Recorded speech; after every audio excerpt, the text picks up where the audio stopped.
Welcome everyone to the 276th weekly MLP Drawing School live critique stream. That's what we are? Woo woo. I don't know, it's been so long. Yeah, I think so. Yeah. Yeah, okay. Close, That sounds close about enough. right. Yeah. Numbers. It's numbers, so therefore it's right. It's been like 7 whole days. That's a long time. A long time. It's been 14 days for Zom, right? Imagine all Yeah. the art learning that can happen. I actually started drawing again and finished like 2 or 3 pictures in that time. Zom, how much Holy did you learn in the 14 days? I learned that CNC machines that are about as old as you are annoying to interface with. I learned that certain types of waxes do not agree with vinyl. Yeah, so a little bit, I guess. How about you? Very, very useful art knowledge. Yeah. I've been, yeah. Let's move on. Yeah. So as you can hear, we got a small horde of people. So we got Allie, Fluffy, Pixie, Claw. Whoa. Yeah, it's a small horde of people. The rest of the people are doing things and stuff is happening in this world. People are busy. It happens. You forget the Zom that ties us all together. The one and only. The living dead. Like the sticky spot you sat on the bus's chair and wondered what it was. That's me. Pixie no. Fluffy Claw actually sounds like a name of a character, like a cat or something. Like a little Brilliant. pet shop sort of thing, but with like MLP naming scheme. Yeah, sounds about right. So as always, if you have any art, please only fire it at Soldi. He'll critique it for you. If you have any questions, I believe Vex or Tofu will take that for you. Yeah. Encourage community learning. Encouraging. And all money can be sent directly to my bank account. It'll be good. It'll be fine. We'll buy plushies with it. Just a big pool of plushies. Nice. I did a little Yep, squiggle I've on the got Aggie, and my- it looks like a dude partying. I love it. I've put my $200 registration fee to your bank account. Thanks for letting me be a part of the stream, man. Nice, nice. Oh, you only had to pay 200? Mine was 2,000. Oh, okay, yeah. Yeah, he set up a good deal with me. Yeah. That's right. The exchange rates are crazy. That's exactly what I was gonna blame. All right, so let's kick this off. I believe both Soldier Point and Tofu have submitted a picture, so I'm gonna have them both choose a number between 1 and 5. Whichever one gets it furthest from the number wins. Oh, twisty. Tofu. I'll let that go first because I literally just woke up. I need to wash my face. Okay, Right, well that answers that first. one. Soldi. All right, forfeit. Forfeit? Forfeit, the best way. All right, so we're gonna do Yep. Soldier Points first. Because as always, we do play favorites, and favorites are people who join our stream. Woo. It's fine, Vex. Don't worry. Yeah.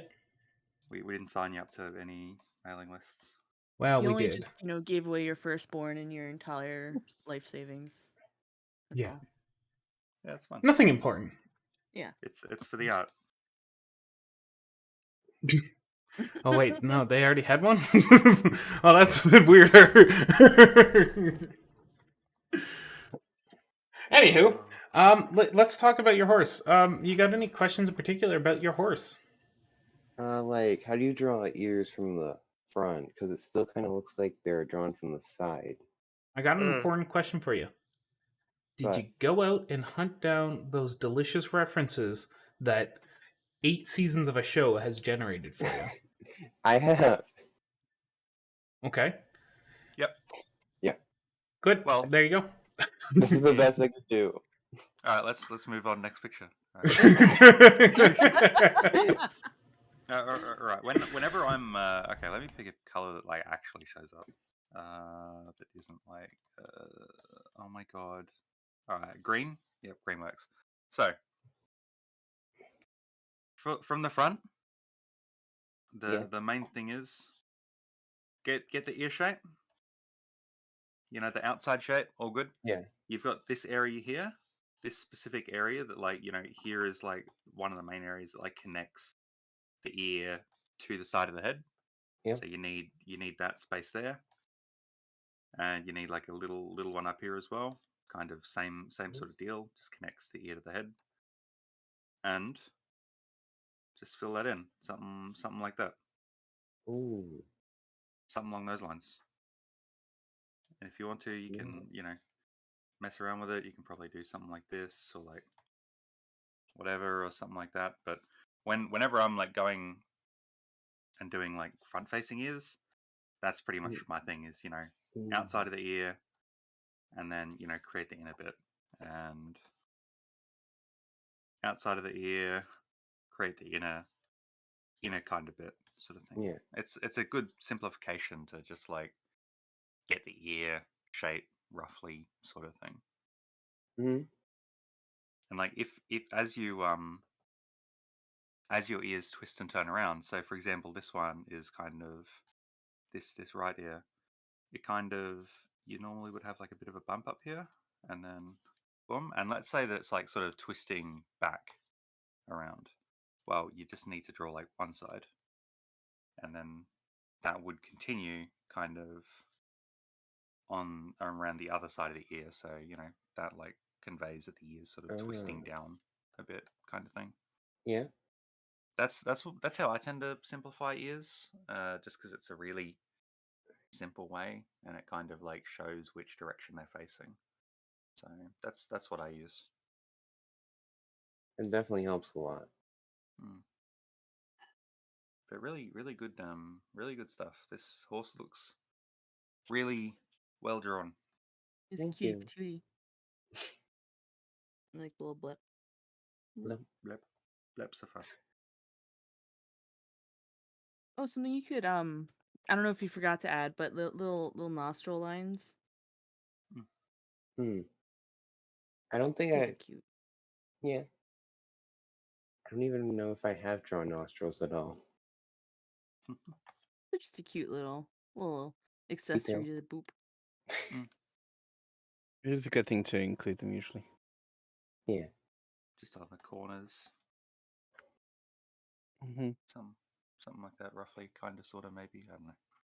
It helps with like the shape definition of the nose, like where it's like angled and placed more easily with it. It sort of helps with the three-dimensional like shape of and build of the character, and it just looks cute.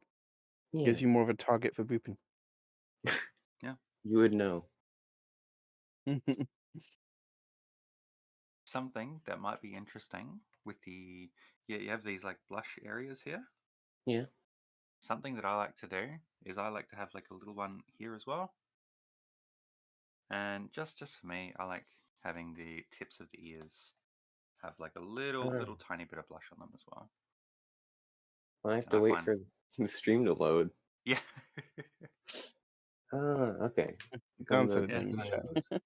That's just a personal thing, but I like I think it adds something. So Yeah. it's always fun to like experiment with like where and how the blushes and all that kind of stuff happen. It just like gives off different effects and different feelings and stuff. So play around a little bit and be like, let's go crazy and let's chuck it like around the eye, or on this side of the neck, or on whatever, and just see what happens. Yeah. Yeah. This horse is super cute. Thank you. All right. Shall we move on to our next picture? Yeah, good, lovely drawing. Mm-hmm. Yeah. Feel free to check more of this. Yeah. But as I said, needs more mlem. Just double mlem eyeballs. Did you say mlem or len? Mlem? Mlem. Mlem. Okay.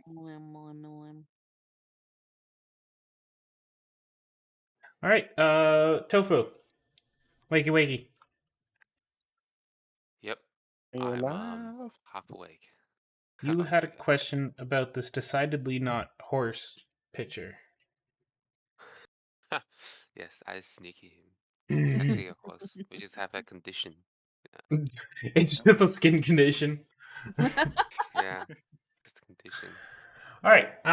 You said you're here for critique, but you didn't ask any questions in particular. What do you got on this one?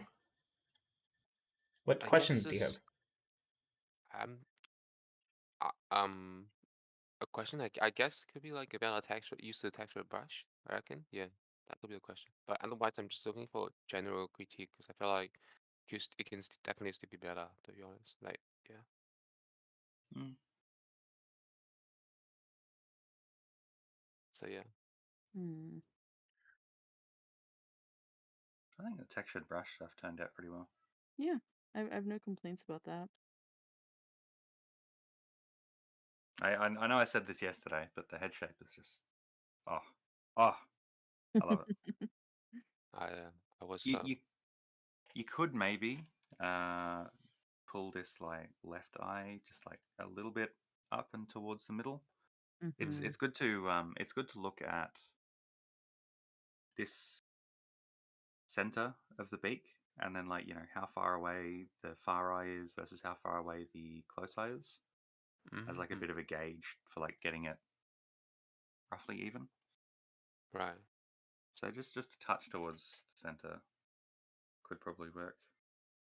It's Okay. also helpful, just so you don't curve the eye too far around the face, because the Mm, head does have a curve, but generally the eyes will sit a little less on the curve and more facing front. At least with these cartoon proportions, they can slide a little bit back on the head, but you don't want it to like be sitting on like halfway there. mm. Yeah. Okay. That good old side of the head thing. And birds are weird because if you do look at more birds, they are gonna have it. They're gonna have like little bulging eyes on the side of their heads, and it's gonna be Yeah. strange. But yeah, Yeah, they are. Yeah. That's yeah. That's why I just like front of the head, middle line. It's simple. It's easy. Boosh. I saw a drawing technique once where the person draws the circle, right, and that Mm. you get your cross sections and whatnot. But then they like slap a piece of paper on the head, and you draw like the paper curve to the curves, and then it kind of like you're like drawing a mask to kind of help everything stay in proportion. Mm. I've seen people do that with like human drawings and stuff, Yeah, and it's a really interesting technique. It's quite useful, but it's hard. Or at least it was hard for Interesting. me.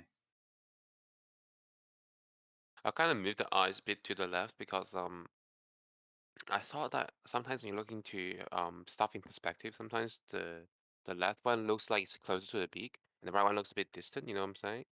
Maybe just the angle here. It shouldn't be happening here. I think that's the problem. yeah. Mm. Like I think you're looking at more of an extreme angle difference. Like if they're really turning their head, this feels like a lot more of a hmm relaxed turn versus like a yeah. Okay. And also the really camera to be like on the above, right? So it doesn't actually have that much. Yeah. Okay. Yeah. I've just added some pink um, indicators.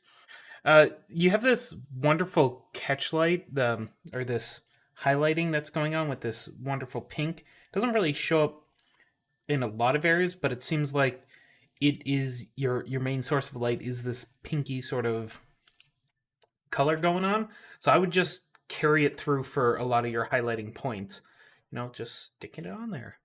Go with it. Mm. Carry it through. Makes the highlight more consistent. Oh, you mean the pinky red line? Yeah. Oh, I guess I didn't actually get the main light source that clear, I guess, because the main light source is like above. That's the kind of like the idea, and then the rest so like just there to make things more interesting. Mm. But yeah. If this like light on the side back of the head is hmm enough to sort of show up this blatantly, it would probably Yeah. also show up on the other stuff. Is pretty much Yeah. True. Definitely. Yeah. Definitely. consistency. Yeah, hmm Yeah. Okay. Yeah. For sure.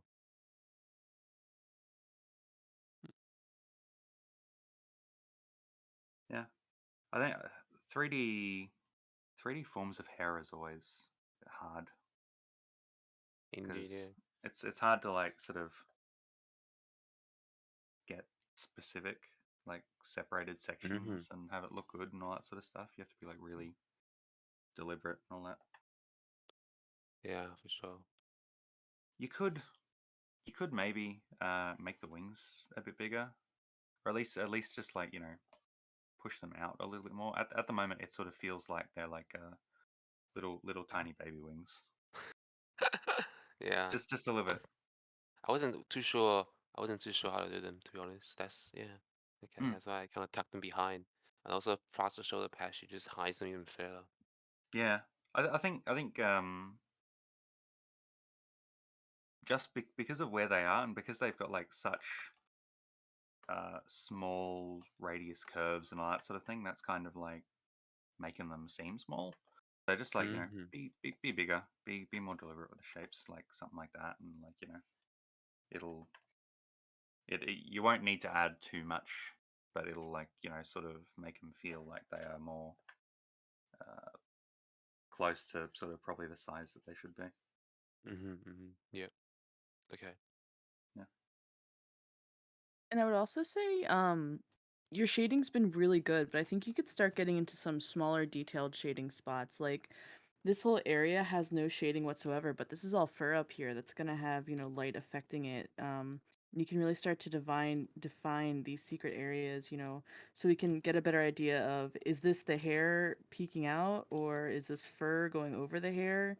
And I think defining those areas will help make that pop more.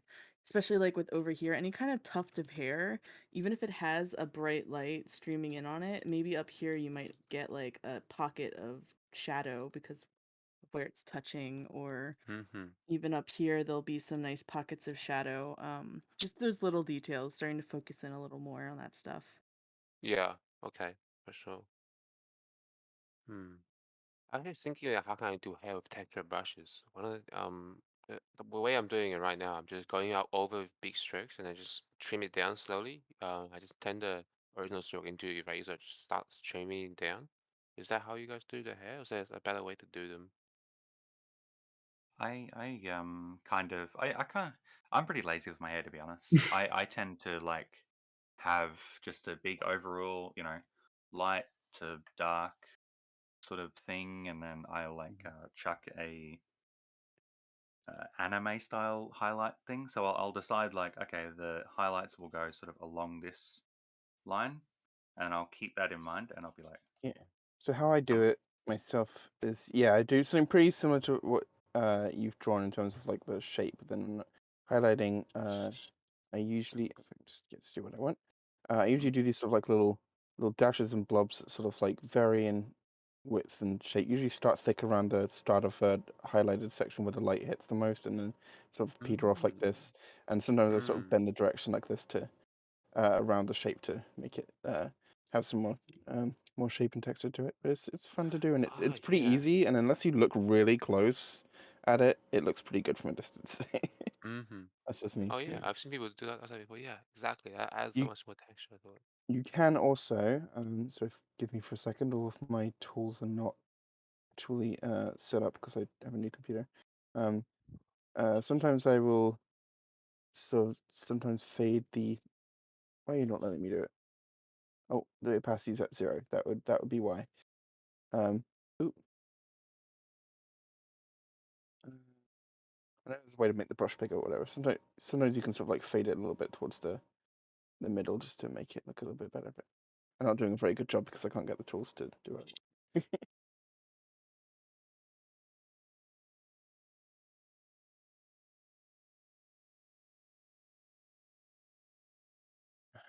Oh, no, still pretty thick.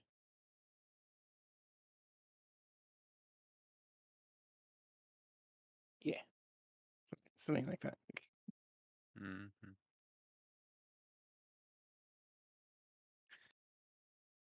we're sketching on the side. Don't mind us. I'm just kind of going over what I kind of do for hair, and I kind of start with a giant brush and then go down, alternating between Mm-hmm. highlights and shadows. So like I'll start with a nice big brush to block everything in, and then I'll hit up, oh, okay, so the main highlights will be these two areas, and then I'll switch back to like my shadow color and hit it up with an even smaller brush to really emphasize certain areas. Mm-hmm. I guess I paint more than I would say draw or just simple whatever's. Mm. Sorry, I can't think of words. It's it's a play process for me more. Like I'll just be Mm-hmm. playing with all the colors and what I can do and go back and forth. Like, okay, this needs some more, maybe like some smaller strands going in. You want to Mm, get like soft stuff, I but see. like I do this with line art. So it's just there. I think this method's inspired by something. Who's that Russian pony artist? Vad. They end with Vad, right? Yeah, them. They have a tutorial where they basically just use a big airbrush and they keep making the airbrush smaller and smaller as they need more detail. But the Mm, important things, they start with blocking out the big shapes and the big highlights and the big shadows, and then they go in to add the detailed stuff. okay, I And see. Yeah. you can end up like all the way down with like a tiny brush just to get like little pops of strands coming in there. Huh. Yeah. Okay. Okay, I see. You can also see like all of the hue variation that's like in that hair, and it Mm-hmm. Yeah, really, for really sure. adds stuff. Yep, Yeah. You definitely. just bounce around, find, because hair is shiny and it's multifaceted, and Mm. it depends how far you're going with your rendering style. And if you want to render Yeah. more, there's a lot to render. Yeah, if you're doing a like photorealistic or not photorealistic, but like sort of lineless, painterly sort of thing, then yeah, you want to go into more detail like you got on the right there, which is super soft and lovely looking without being like too extreme. Because the hair is like a load of like millions of tiny strands, and we don't want to draw every single one. So either you're creating a way of like emulating it. Well, that's what what you're doing anyways. You're creating a way of emulating the idea of millions of strands of hair all clumped together. Uh, but it just depends on like the sort of style you want to go for. And on the right, we've got a good example of making it look soft and having the idea of something being 3D and having texture to it. Whereas the what we've sort of done over your picture on the left is more an example of showing it in a cartoon sense, where we know it's hair and our brain can understand and believe that it's hair, even though it doesn't physically share the same shape properties as what Mm-hmm. hair actually looks like. Because you're Mm, just creating the idea in the brain. I see, I see. Awesome. Whoa.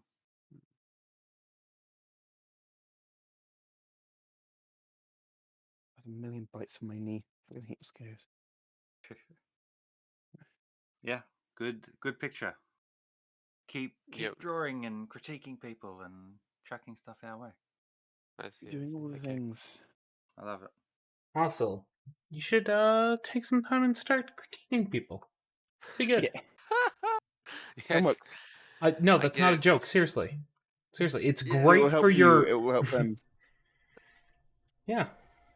The thing that has helped my art the most in the past year or so has been critiquing other people and learning to see the issues and the problems and all of that stuff in their art and like ways that they could resolve it, and then Mhm. I can apply that knowledge to my own art and be like, oh, Yeah. I see this thing which I noticed in a bunch of other people's art. I can fix that now because I know how. I'll say again as well. Mm-hmm. Like most of the art courses that I've done in my life, like in college and stuff, have been analytical work, like understanding how to Mm, analyze and break down artworks. Because that's a big part of things. Like, how are you going to become like a designer in marketing, making like images for like to produce for a company you work for or something, if that was your job, without like looking up how you got to like reference how these things happen, how advertisements are made, how like the imagery and like brochures and posters and all that stuff goes together, because you don't really think about it. It's just sort of like in society, and you don't realize it's a thing. But when you actually start doing that stuff as a job, you got to reference everything and learn and keep up with the trends and figure out what people are doing and what, like, there's so much stuff to do with like design and how like psychologically things work. And I've seen a few like videos pop up of like, oh, this is like psychologically the differences in how your brain interprets like round corners on buttons as opposed to sharp corners. Like, oh, I didn't realize such a tiny thing has like a huge impact. But like the same thing goes for art as well. It's about like referencing and understanding, and learning how to analyze and break stuff down is like the majority of what they teach you in school. So it's helpful. Mm-hmm. Yep. I see.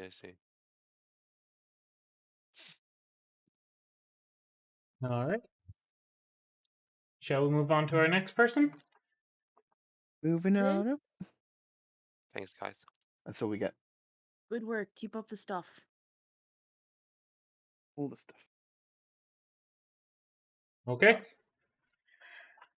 Let's The air smells go. really nice tonight. There we go. So breezy. Seeing as embroidered isn't here, we'll just start at the top left-hand corner, where this triangle person head is elbow dropping a horse. Oh no. Sort of, I did a squiggle to see if my pen was working. I was like, you know what, this is a fun action line of a person going like, yeah, up in the air. So I drew some extra stuff in it. So This this does look like they're about to elbow drop them. So this first one is by Jennifer Kitty Gotcha, and it's drew a bad quality base for an alicorn applejack in the human and pony form, and I'd appreciate some criticism. First criticism: don't be so harsh on yourself. I mean, Yeah, you're we making don't want that language here. yeah, you're making art. Any yeah. art is positive. You're making progress forward. You're drawing. Good job. Keep going. You have created something Whoa. that has not You existed drew. before. Yeah. To be honest, to be 100% honest, you know, I drew bad stuff. Hooray, you drew. That's it. That's the only important thing. Hooray, you know? hooray, you drew bad stuff. Like, it's also good. Yeah, exactly. It's also Like, positive. just drawing Yeah. is like, creating something, and it's good. It doesn't matter how good or bad it turns out or how it looks to you. It's like, hey, you're making stuff. Whoa. Yeah. Also, these pictures are cute. They're very cute. I'll let someone else do the horse. We'll focus on the I'm humans. all over it. Where's Brilliant. Of course. Wait, there's like a bazillion colors in this image. I'm gonna use a fade layer. Yep. 1 second, please. Let's see. Paint bucket. Full layer. No, active layer. Boop. Okay. Whoa. It's hard to find a color to draw with when already multicolors have been used. It's the same thing as when I share my art. I have to try and minimize the amount of colors. Okay, now I can draw. Orange should go in the center of the forehead about here. And come up at about this-ish angle. So there is a thing I noticed about your lines while going over a bit of redlining, and it's a common thing that every single artist will do at some point, and I still am found to do it. Short strokes trying to build up a line.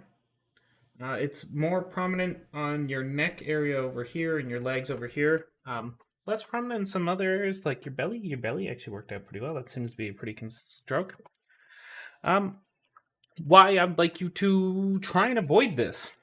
Because it makes weird jaggedy lines that are annoying to clean up and don't look very good to the eyeballs. How can you try and fix it? You're digital. You got the greatest tool for fixing this ever. You do this. Wait, let me find my mouse. Oh, enhance. Enhance. You have to make sure to say enhance over and over and over. And now, that little area you wanted to draw, like this leg, that's taken up your entire screen. Now that means you can make a single stroke and use the entire area of your screen to make that stroke. Big, long, smooth movements are what will give you some nice, clean lines. And you also want to do them fast. If you go slow, almost everyone I know tends to, like if you do slow, it tends to jag it around and you don't have the same support. Going fast, whoocha, nice and smooth, and you get some beautiful curves out of it, and you go, mwah, chef kiss at the end of it.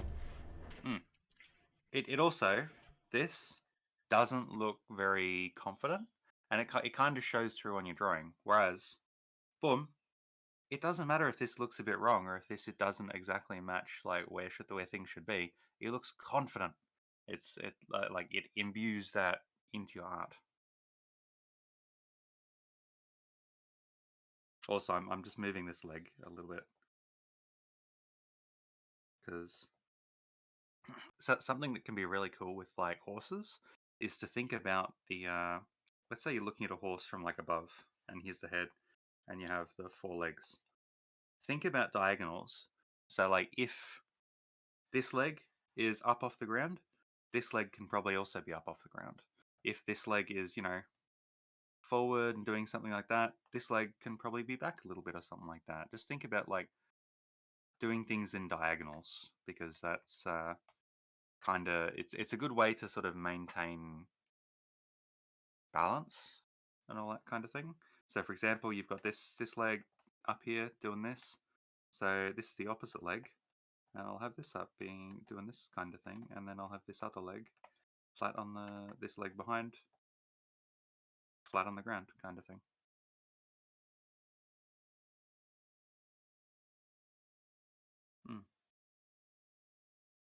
I'm guessing this human is kind of like a bit of an anthro-y sort of thing. I'm just messing about a little bit, just adding like the little tiny curves and that sort of thing that like come from studying some human anatomy. You've kind of got the little hips go out a little bit, and then the forearm close to the elbow kind of bulges out a little bit and then back in. But all of that is stuff that you can like learn just by like going onto Line of Action or some other site and like studying some or doing some life drawing or something like that. There's some good sites around there that use clothed human models so you can like learn some anatomy stuff. Oh, and Proco. Proco is really good for sort of human anatomy stuff as well.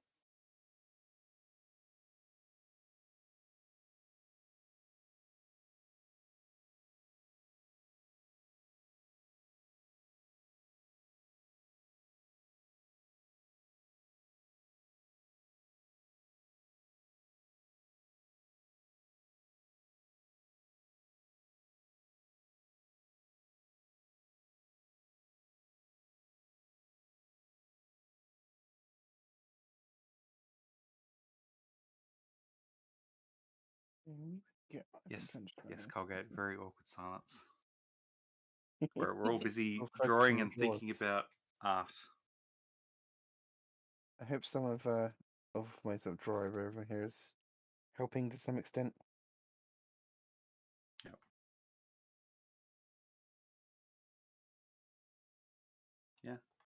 Yeah. We're doing all these drawing, all these like red lines and all that sort of stuff and all that kind of thing. But like probably the most important thing for you at the moment is just keep on drawing. Like, you're doing good drawings. If you look over in the sidebar on our Reddit, there's beginner guides and there's also bi-weekly challenges, and both of those can be pretty useful for just pushing your limits and learning some new stuff and sort of all that kind of thing. Or if you want, come join in the Reddit. Come join in the Discord, and we can have a good time there, and you can chuck your art in there or ask for help directly or anything like that. Yeah. It's good stuff. Yeah. Most of sort of what we're doing, I think, is just like refining lines and shapes and all that kind of stuff. Like bulging out the hair and having it like sort of make all these shapes. And for example, this like area here, as LD said, instead of like two different lines, you can probably like practice a bit and like eventually get it up to like one, something like that. There we go. But yeah, don't stress. That'll come with like practice and stuff. So yeah. All right, shall we move on to our next picture? Heck yeah. Let's go. Let's do it. Okie Pictures. dokie. We got this cutie patootie horse by Zka TM. I don't know how to pronounce this name. Feel free to correct me. I'm gonna be honest. I'm gonna forget, but feel free to Gibberish correct. GM. Yeah. My coming out drawing, even though it's personal, you don't have to be nice with the critiques or anything like that. Well, why wouldn't it be nice? What's It's a Yeah. too cute little bad? cutie horse. Look at those eyes. We can Happy be Happy Pride Month and good Pride Horse. Yeah.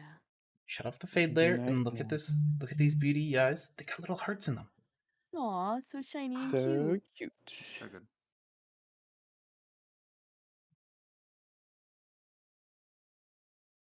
Even though we're only seeing a fraction of them. So is this meant to be a flag? Yep. Is that they're holding up a floppy, flexible object made of cloth or perhaps a paper or something, cardboard. A cardboard flag. Yeah, Yeah, a that's lot awesome easier to because put in your windows.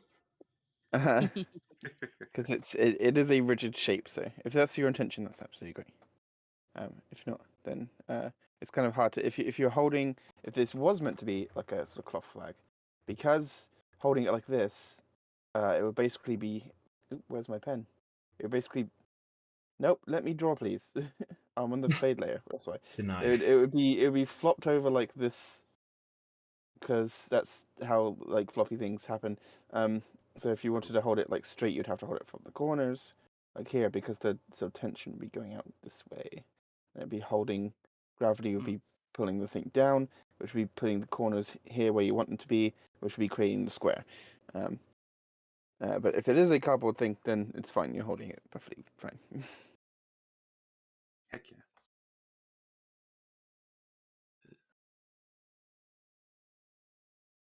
I always like with my ears to do this kind of a style. Don't mind me. There was a point where I got really into doing it like that, and I never seem to be able to do it anymore. Yeah. You know. Hoovesies. Hoovesies are hard. Especially when you don't have. Like, most of the heads disappeared, right? Behind the flag as they hide behind it. What I'm looking at here, though, is the size of the hoof in comparison to the head. So I have a general idea of where the eyes and mouth and snoz sits. So in this case, your head's going to be about yay tall, right? Give or take a little bit. Uh, Generally, if you're following most MLP stylings, the hoof is about half the size of a head. And that allows them to completely cover their faces with their hooves and go, ooh, bleshy. In this case, if we go look at the hooves you have, they're quite a bit smaller, a little bit petite, a little bit adorable. Really, if that's the style you're going for, completely fine. I'm just seeing them as smaller, so if I'm going with standard MLP, without you being here to correct me, I would enlarge these a bit, put a little bicycle bump on them, inflate them up a bit, and then we'll have slightly larger hoovesies. That would be about one of my only critiques. The second part, the hair. The hair is gorgeous and wonderful. The only thing I'm noticing is your lines of flow that you've set up here don't actually follow completely your black lines. Now those black lines are going to be your crossover points and the separation on the body, or the separations from the other main bodies of it. Yeah, someone's doing it up with the red. If we're just to keep the flow going, so every time it separates, you're going to make those beautiful waves that you've set up follow it. And it's gonna add a whole lot to that.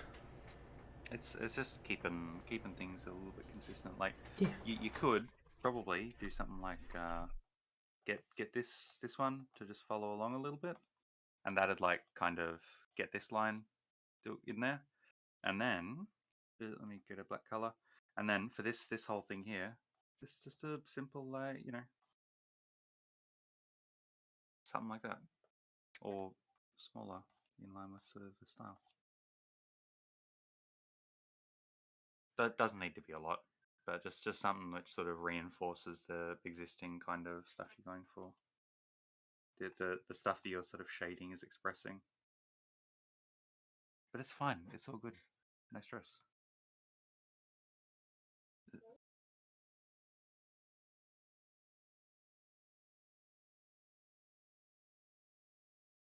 Lots of good draws. Good. Where? Oh. So that purple works so well with the light pink, and then the very similar like mid stage between those as the eyes. Good coloring choices. Yeah, these like the difference between the highlight and the shadow colors in each of these is really good. You've done brilliantly picking those, because normally it'd be like these sort of like ugly kind of tones, and we'd have to be like, oh, you should change your hue, you should do this, you should do that. But you've already done all that. That's good. You make good color choices across the entire picture.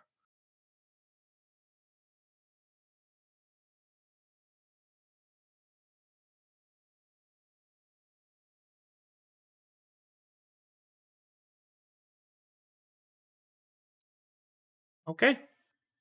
Yeah. Next picture. Colgate in our chat said mousepad flag, and yeah. Definitely looks like a mousepad kind of material. Yeah. I could agree with that. All right, our next picture is middle left. And it is by, which one? Seborgan. Abandoned that piece for a month and finished it today. Perhaps I overdid it with the reflections for rocks. Also, drawing rocks is hard. Well, it's a lot. You did a lot in this. The whole Incredible. lot. Well done. Congratulations. I know what it's like to have like a big piece that you like work on for ages, and it's just this like daunting thing, and then you finally like finish it. And it's like, oh, so well done. Congratulations. I think it's Heck awesome. You yeah. did a great job. Put a lot of effort in, and it shows. Absolutely. What's going on in this picture? Reflections in the rocks and stuff. Because, am I right in saying there's like sort of like the dimensions are sort of weird here, and there's like water in the sky? What just happened? Okay, it's loading. Something like fire, blue fire or something. Okay. Definitely something angry Well, over there. maybe they are underwater, and it's like the surface. I don't know what's happening. It doesn't So look like they're underwater. when you're doing like a picture like this, something to like keep in mind is what is the focus? What should people be looking at? And from this picture, I'm sort of getting this pony, kind of this whole area, and maybe a little bit up here. And so what you need to do is, all right, those are the important areas. Those are what people should be looking at. How can I make the other areas places that people don't tend to look at? Like, how can I make them feel a little bit less important? So what I'm doing is I'm getting like a bluish desaturated color, lowering the opacity a bit, not quite that low, yeah. And I'm just going around the picture a little bit and being like, all right, up here, let's sort of, fade it out a little bit. Down here, I can sort of get it even darker and just sort of, fade that area out. Up here in the middle part up here as well. I think maybe that's one of the first places my eyes went. I think. Yeah. And we might be, or I might be like sort of going into areas that you do actually want people to see, but it's a good technique for like, pushing people's eyes to where you want them to be. The next step would be to go into sort of like leading eye direction and how the drawing and composition like actually like carries your eye around the page, because there's some very clever stuff that I personally don't really understand all that much about how it all works. But if you like look into it, there's going to be tons of resources on how that works. I would not say don't worry about that for this piece. Don't go in and redraw the entire thing. It's done, and that's good. But like, just something to keep in mind for next time. It can be, if you do it like at the start of your picture when you're blocking out the composition, it could be something to think about. Exactly. And the cool thing is with all this is these areas that like aren't as emphasized and all that kind of thing, you can leave them less detailed as well. Like you don't need to because they're like less emphasized, you can leave them more sketchy, and it will actually like It make works. your it'll make your picture feel more professional almost, because like So you're being careful with like where you spend your mm, time detailing things. yeah, I was last year. I was one of my sort of personal projects was redrawing a bunch of old pictures, and there was one that I did towards the very end, which is probably one of the ones I'm most proud of. And it was a sort of cat walking through a forest, and there's like the way I drew the scene originally. You don't really think about it because it just makes you think of like the cat's walking through a forest and there's a path, but it's literally like a straight line of yellow sort of going towards the disappearing point in the distance, and there's like two bushes like really badly drawn on on like one on either side, and it literally just goes into like a black portal because I couldn't really figure out how to make it like disappear without it like just going into a pinpoint. I didn't know how to make the image disappear into the background, so I look at it now, I'm like, it's literally just going into a black abyss. Like, and in the new one, it's actually I've drawn like a actual pathway of mud. So I'm like, it's a forest. It's not going to be like a brick pathway. It's gonna be like mud, and then there's like just trees and bushes of different kinds outlining it. And then like as it goes further away, I just sort of like blur and drift the colors to like so like the tones sort of come closer together as it goes further into the background, because it doesn't need to be visible. It just needs to not be looked at. And if it's sort of in the background and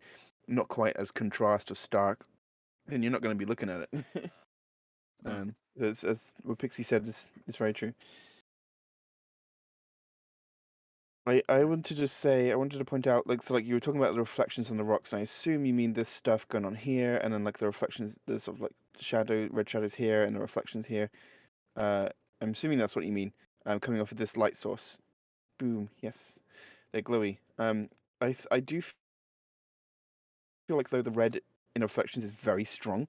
Like, it's one thing, it's totally, like, you're 100% right in the right direction, choosing to have red highlights coming from the red light source. That is completely what you should be doing.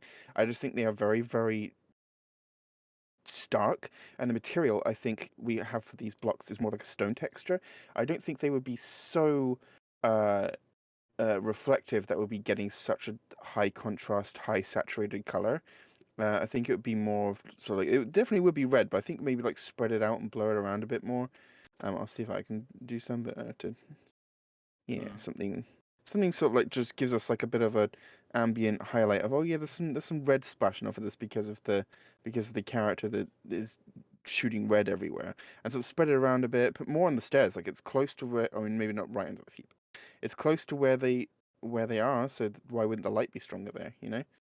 And this character up here definitely wouldn't have such strong red shadows on them, unless that's part of the character's color. But it looks to me like it's the shadows you've got going on, like reflected off of the floor here. But if they're also glowing, then fine. Don't listen to me. But if it's supposed to be ambient lighting reflecting on them, I would definitely tone that down as well. It could make a very stylistic piece to have very, very just slammed shadows like that. Like if you have like a two-tone picture, like all the characters are sort of like very like monochromatic colors, and then you have just like this super bright colored shading, can be very cool. But we're not really seeing that in the other characters, especially this one up here, who just kind of has like normal shading and highlights. So I would definitely tone it down for this one there. But again, if they're meant to be glowy or something, then don't listen to me. It's all about making decisions. So I've been like just messing about like little bits around the picture here and there and all that kind of thing, and like just like trying to de-emphasize areas like this that aren't like quite as important. And if you flick between the original and the ones with that like de-emphasizing those areas, you can see that your eye is getting pulled more towards this action that's going on, and and around the rest of the picture, the eye gets a bit of a break. It doesn't need to focus Yeah. on much. It like it has a good balance to it. hmm The reason why I talked about sort of like looking at how the eye is led around is because there is kind of like a lot going on. There's like at least four main like focal points. Like there's of course this, and this.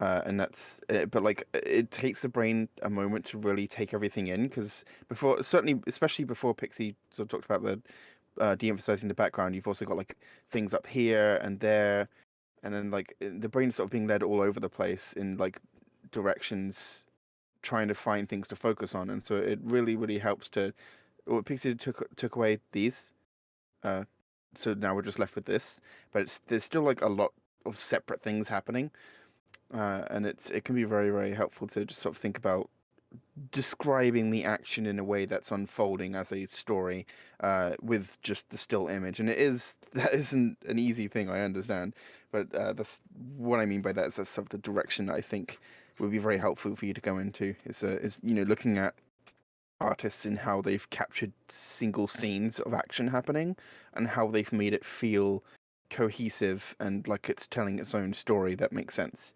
as opposed to just like a bunch of things happening. What we don't want is for it to feel like you've taken a photo of just like a bunch of crap that's happening, because the real world is chaos and stuff's going all over the place, and you could take a photo and there could be like 100 different things happening in different places. But the best kind of art, including photography, will be ones where it feels more like, oh, so this is the focal point, and then my eye is pushed over here, and I can see this happening, and then my brain gets this idea of what's going on in the picture, and sort of leave it at that. And and we don't want to sort of have too much craziness happening. I get the impression this is like a couple of different characters fighting. I don't really understand what this the one down here. I don't know if this is like a creature walking towards the camera down the steps, or if this is someone walking away with like some kind of shield behind them. I don't really know what's going on, but obviously you do. That's fine. But trying to create sort of like a more direct focus on, okay, this is the action that's happening and the consequence of it and the target of it and stuff, and this is the one thing that I'm focusing on this picture, can sort of help to direct the motion of the piece. I think we've probably talked a lot about this picture, and we should probably talk about Yeah. more pictures. It's they've obviously put a lot of time and effort into making this, and Yeah. time and effort put into art, I think, oftentimes subconsciously bequeaths time and effort admiring the art. So If you want me to pull you into the voice chat and rant more about this picture, or like discuss it in even more detail, come on the Discord and yell at us. I've got time. Or talk to us calmly. Whichever one works for you. Fight, Yeah, bring knives. This is I'm a death Australian, match. so yelling is the default. Oh shoot! All right. Well, while he's busy yelling at us, let's move on to our next picture. Ooh. Our next one is a sleepy little horse. Sleepy horse. This is done by Borealis System. Pegasus wings are hard, and I want help with them. See, bonus points for Yes. you. You ask the direct question. Hell yeah. You win Thank you for that. prizes. Direct questions. Woo. So who wants to take the wings? I was going to draw over them, but I thought someone else can do it. I'll draw on the side here. I won't go into too much effort for the rest of the drawing, since what you want to focus on is the wings. But I'll just set up. I can't do wings. Ellie, help, please. Ali's good at wings. Well, my 2 cents on anything is something particularly hard. Anything, references. I don't know if you have. I wish I could ask you. And I know it seems annoying when we say it so much to all artists and every time and whatever. It's just references are that important. They're that good and they're Yeah. that helpful. And I know I've just encountered too many people who come in saying, no, references are bad. You're not a real artist if you reference blah blah Oh blah blah. God, yeah. No, references. All good. So say this is your particular problem, right? This is how I would walk through solving it. So maybe next time you can try as well for when you hit a stump like this. Wings are being hard for you, particularly laying down wings, being curled up, sleeping, this kind of position. The one really amazing thing about learning to draw ponies is that the fandom is so huge. There is so many artistic interpretations of these imaginary creatures at our fingertips. So many references to any possible situation, any possible anatomy part, anything. We got so many references. So I would say wings are my trouble. Sleeping down, laying down wings. I would go ahead and find artists that have done sleeping ponies, you know there's bound to be a dash napping in every other section of the internet because rainbow dash napping is adorable, frankly. Yes. So, what I would do is I'd find maybe like 5 or 6 references, not just one, because there's never going to be that one perfect reference that's going to give you all the information. I never believe that.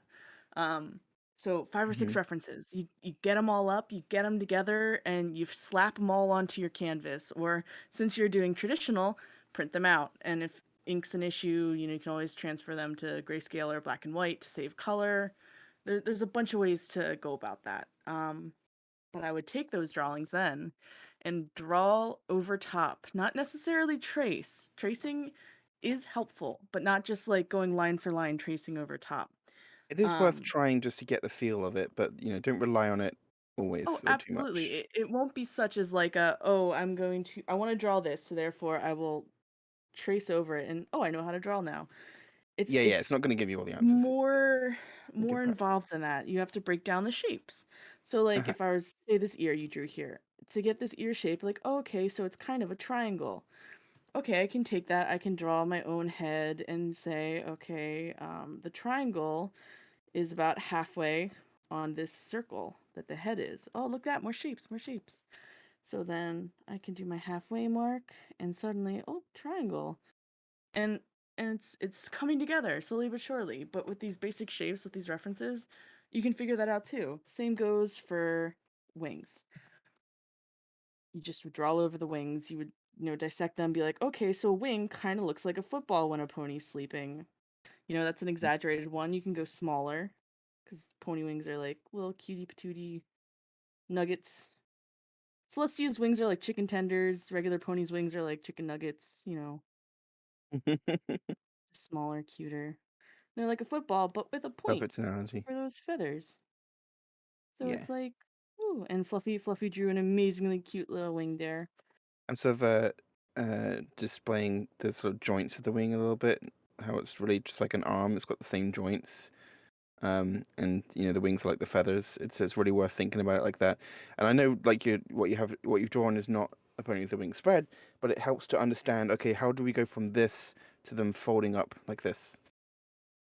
And so obviously we're not seeing some parts of the joints that are hidden away there, but the pony has tucked the wing up, so it's important to sort of understand the anatomy of wings and how they work and how they're placed. But the main thing I was doing is what you've drawn is the feathers are going outwards like this, as if the pony's sort of like holding the wing up, but sort of folded backwards on itself, whereas the wings should go sweeping downwards because they've tucked it away.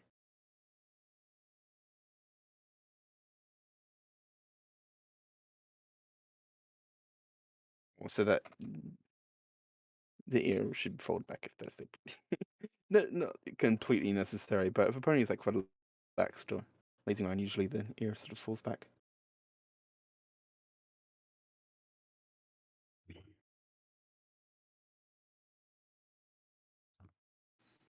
I look up and I see Discord, and there are emotes with knives in the chat. Like, what are you guys doing? Don't worry about it. Don't worry about it. I think we can all agree, though, that sleeping horses are adorable horses. Yes, they always are. Shall we move on to our next adorable horse? Let's Sure go thing. for it. All right, we got this one by Gecko Mike. Hey, Mike. Oh God, that's a cat with a knife. Anyway, I was hey, just Mike. thinking about This is labeled sketch of a pony firefighter. Ooh, doing the good work.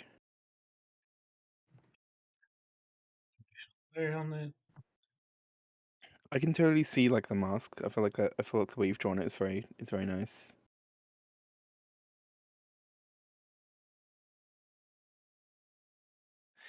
What about the tail? How is the tail protected? Is it like folded under the body? I can't draw. Oops. Does it go like does the tail sort of like fold in and go around here? The tail's They just they got don't want it very catching it's fire, so good. obviously. I was imagining like maybe like a sort of like bun on the back that the tail could be like bunched into. So they gave a Tell me that wouldn't description make sense. of what's happening, but it doesn't include tail. So this is a good question. Maybe Excuse me, it does. Other What? notes: mane and tail are cut short to fit It's- under helmet, hood, and pants. How come Also, they have to cut their tail short, but tail? I feel like this could work as well. And also, you can have like a further vis lighting on this little tail button. Yeah, it'd be cool to have something there, just like something to indicate, because Just like a little stripe here and then a circle. Yeah. And you can see from the back. You can see them and know which direction they're facing. just a tiny little something. I don't know, it's just an idea. You don't have to include that. We're just spitballing because you're being creative and it's good. Makes us want to be creative. Creative stuff Your is so good. your basic pony shape, wonderful, very horse-like, and the added extra bulk of the cloth looks like clothes overlapping. Very good. Everything. I mean, it's a good drawing. I would love to see you take this and do it in multiple angles. Because that's half the fun of designing an outfit, right? How does it look from multiple angles? Hmm.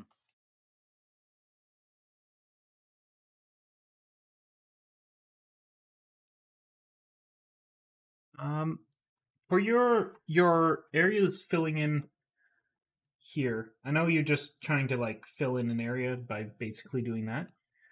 Uh, just a small suggestion. You don't have to do it, but it's I find it useful. If you're gonna go ahead and here, let me go to a color that isn't used. If you're gonna try and fill in an area, I highly suggest doing it in single strokes as you work your way across. Cross hatching or hatching, depending on how you want to look at that. It works. It's a very effective fill tool. They don't have to be perfect, but the end look of it is a lot cleaner, and it's a lot easier to get it to fill in closer to the edges very easily. Because as you rapidly switch direction back and forth, you have a tendency to lift off before getting to the end of it, close to the line, because you don't want to overshoot. And that rapid change in direction can cause, well, your normal hand to try and retract a bit. Just pull away a little bit. So if you're to do it in single strokes the entire way down, and just follow the stroke that entire way down, it works pretty well. It's just standard hatching though. And then if you want to get denser, you can cross hatch, where you go ahead, like if I was to take this pink one, add a second layer of hatching at a different angle on it. Works well. And it can be used very effectively to differentiate objects or even being used as shading, used as everything. Give it a go. Hatching is super fun, and I love it. I love just like drawing like boxes on my paper, and then like just practicing hatching in it. So something that can be really useful as well is doing something like draw a whole bunch and then split it up into a bunch of different areas, and then try to go from like light to dark. And so start off with like a small hatching fairly far apart, and then you can get it close together, and then maybe one closer together with like a little bit of like overlap, and like very close together with very close together, and just like it's a good way to sort of practice shading in areas in consistent ways that are like different brightnesses. Mm-hmm.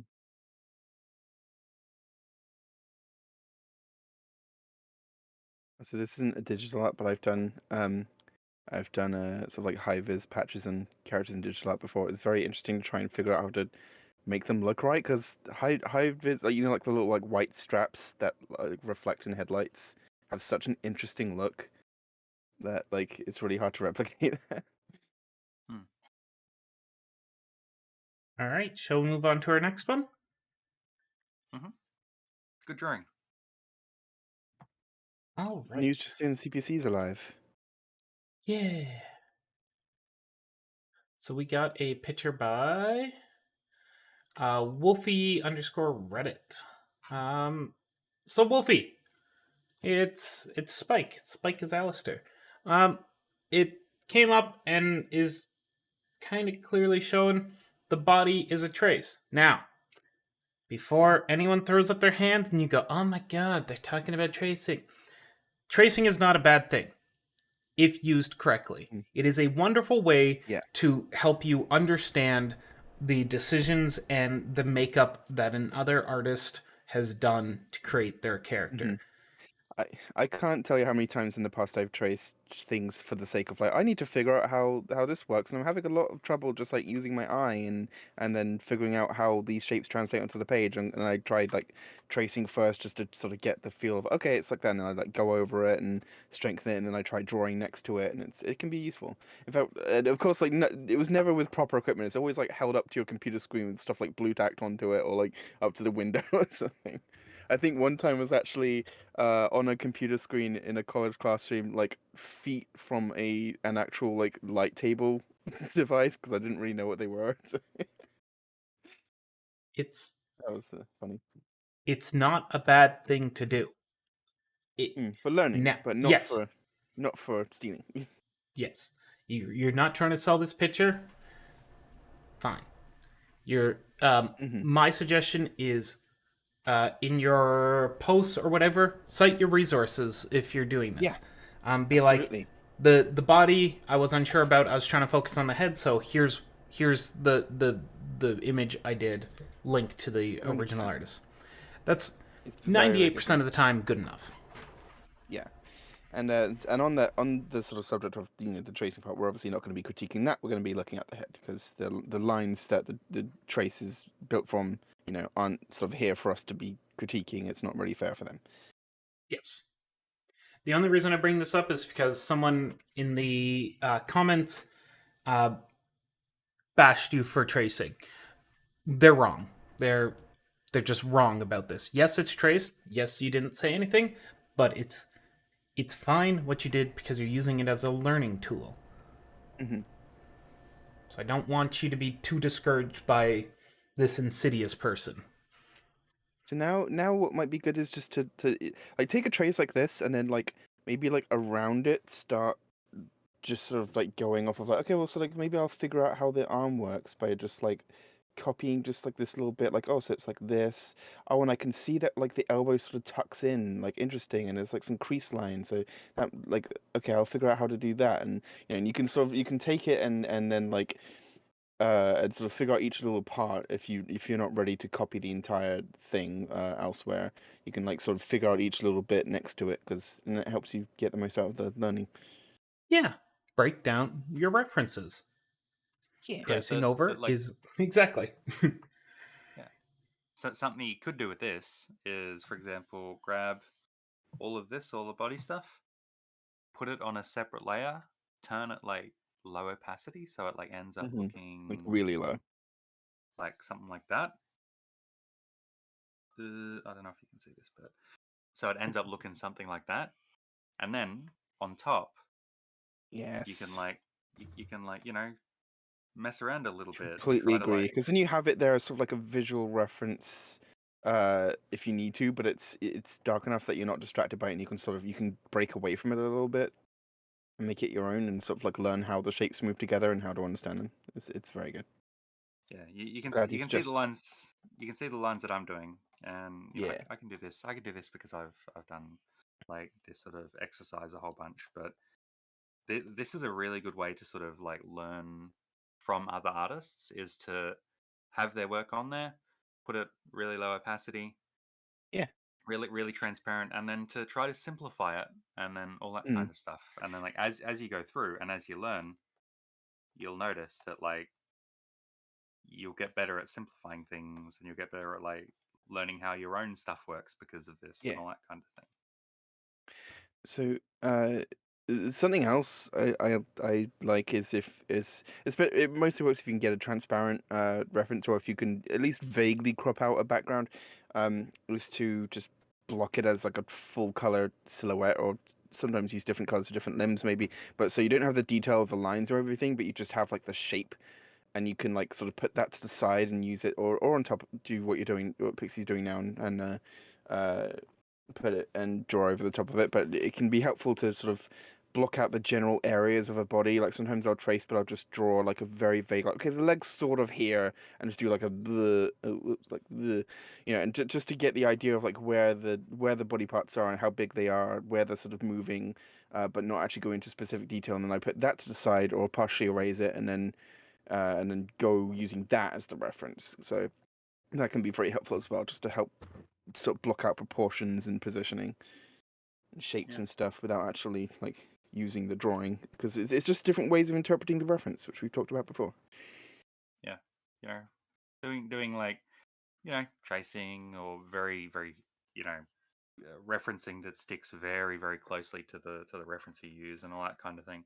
It's good for learning, but if you post it, especially without like mentioning it somewhere, you're probably going to get Hmm. some people saying like, "Hey, this is traced. Hey, this is whatever," and calling you out Hmm. for it. So if you do need to post it, only really post it in like learning places like us or like our Discord or whatever like that, and mention it explicitly like, "Hey, this part is from this picture." But yeah, no, I did a little bit of redrawing on the head, just some like uh, making shapes look a little bit closer to what I think Spike looks like, but I also don't know the Alistair character, so I don't know. But keep drawing, keep messing with stuff, and keep chucking us pictures in future. Hope this helps, etc. It's all a journey. Yeah. Do you want to mention anything else on this picture, or are we mostly good? I think we're I'm mostly good. good. Right, So to reiterate, feel free to use your references, enjoy them, enjoy breaking them down. If you need any help understanding how to break them down, check our sidebar.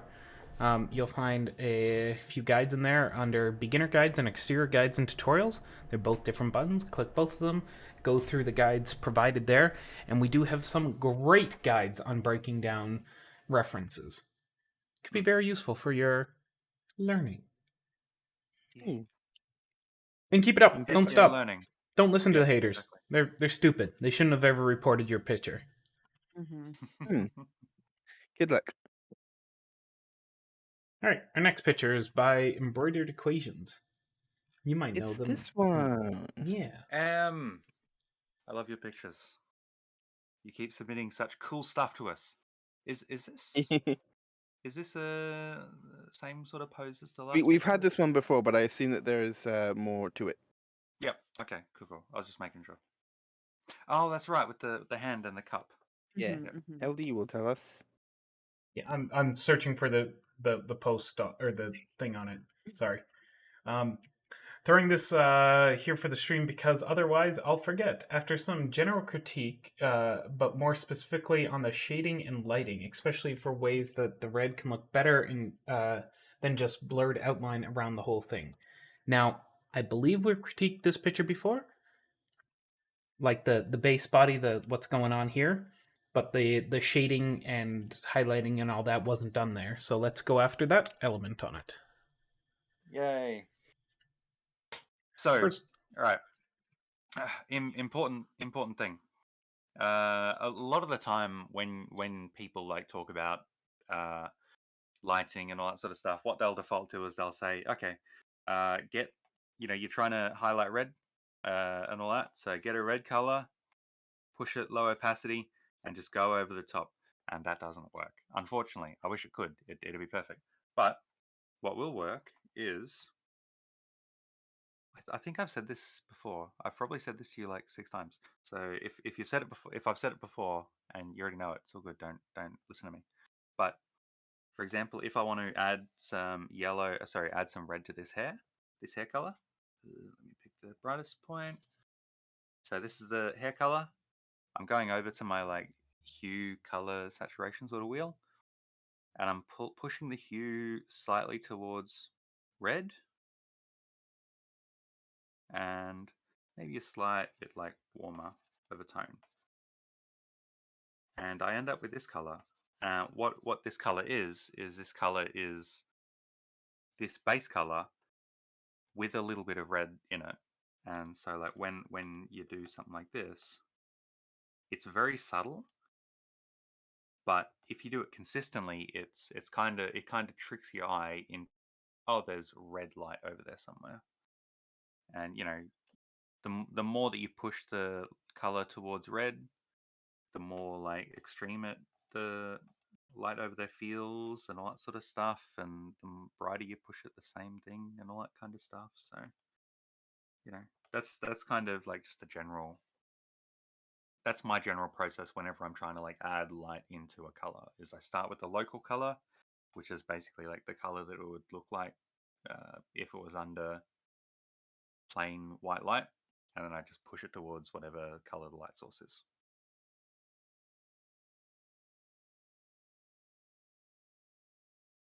I don't know. That's just how I generally do things.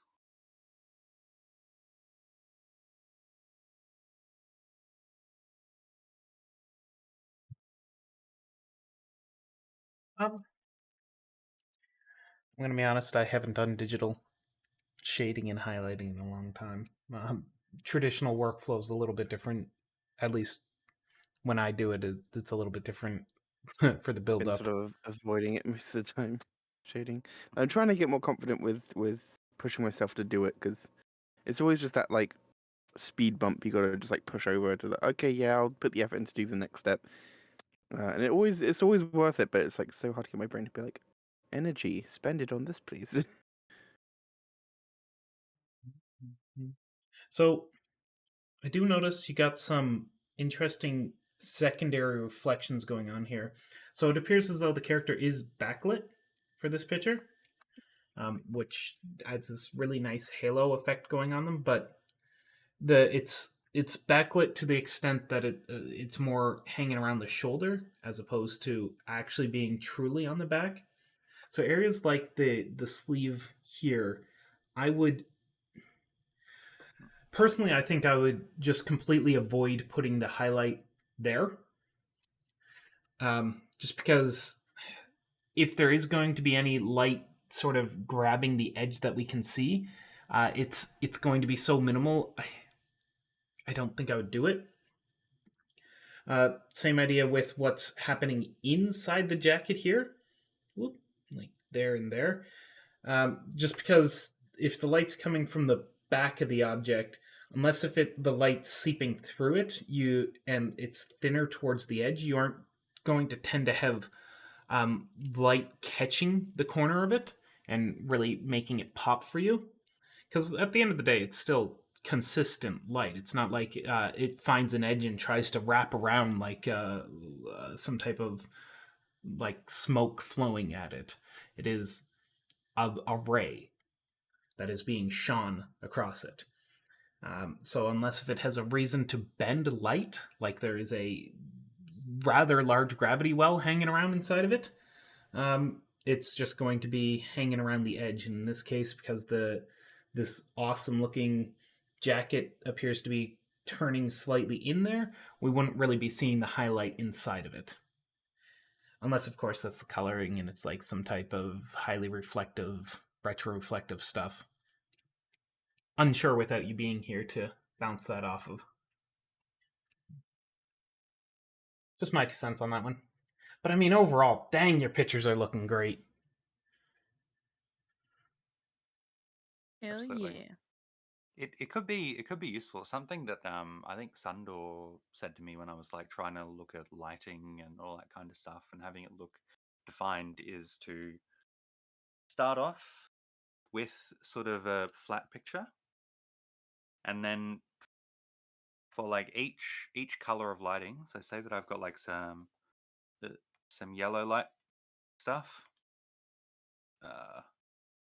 For each color of light that I've got, go over it and basically just like in a small hard brush, try to sort of outline where I think that color of light would sort of be hitting. Tracing around the contours and all that sort of stuff. And he told me to do the same kind of thing with when I'm doing like life drawing stuff. And then that's the yellow light source. We've got like sort of a purpley light source. I'll assume sort of a purplish sort of light source from this kind of direction. So that can like probably hit like this sort of area.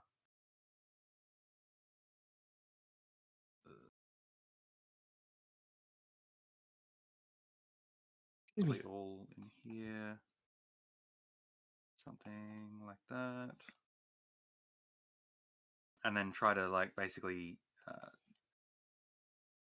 in a hard way sort of markate, all right, here's where this light source is sort of going to hit.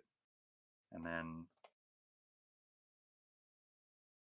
once you've sort of laid out the areas where all of these different like lights should be, then you can go in with like, you know, your nice soft things, or like brushes, or like whatever's, or like doing this kind of thing, and then you can just like start pushing it into those areas that you markated out, and you sort of all that kind of thing. Because I think your lighting and your shading and stuff like that, it's good. It's, you know, we look at it and we're like, you know, it's like a lot of soft lighting, a little bit of hard shadows, and that sort of stuff. But it can be a bit difficult to sort of tell which light sources are hitting and where they're hitting, because there are some areas around where, like, you know, as LD mentioned, where, like, you know, on this you've got sort of a yellow light source hitting the top, but then almost a kind of like beigey light source hitting down here or something like that. So I think being a little bit more deliberate in terms of like marking out where the different light sources are hitting, and then like sticking to that, could probably help your pictures feel a little bit more directional in terms of lighting and all that kind of thing. It's helped me, at least when I'm like trying to do life drawing stuff. It's like, oh, it actually looks like the light sources I want to hit them are the ones that are hitting them, and that's that kind of thing. I don't know, something like that ish. Or you could even just like, you know, you've got this really interesting kind of style where it's like, you know, a lot of things have like this purplish kind of like hue and all that sort of stuff, and you can do that, you know, to a point, and then like just chuck this stuff on top, you know, as like an extra layer of like lighty, shadowy kind of thing. And then if you want to, even you could come in on top with like a multiply layer or something like that, and like darken up some areas in particular or whatever.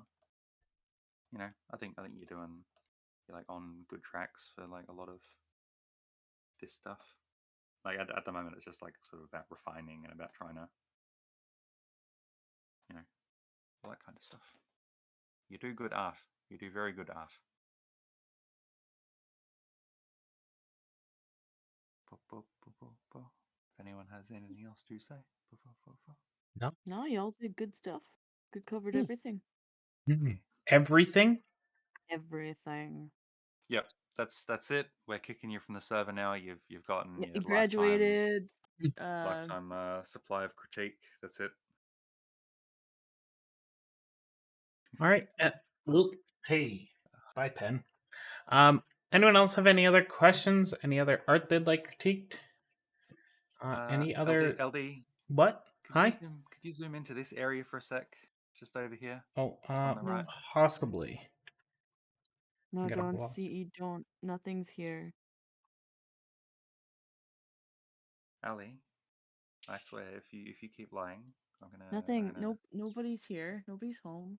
We'll hunt you down. Nobody's. He has a nope. very particular set of Look. skills. Look at these goddamn shapes. No. Oh my god. No. No. You No. can see the hue shifting in the light, and the soft and hard shadows on the ground, and it's, oh my god, it's perfect. No. No. I love it. Lies. It's too late. We're saying it's on the stream. It's on YouTube. It's already uploaded. It's recorded. Oh. Oh. Wow, Azam, your internet's gotten even better. How'd you know it?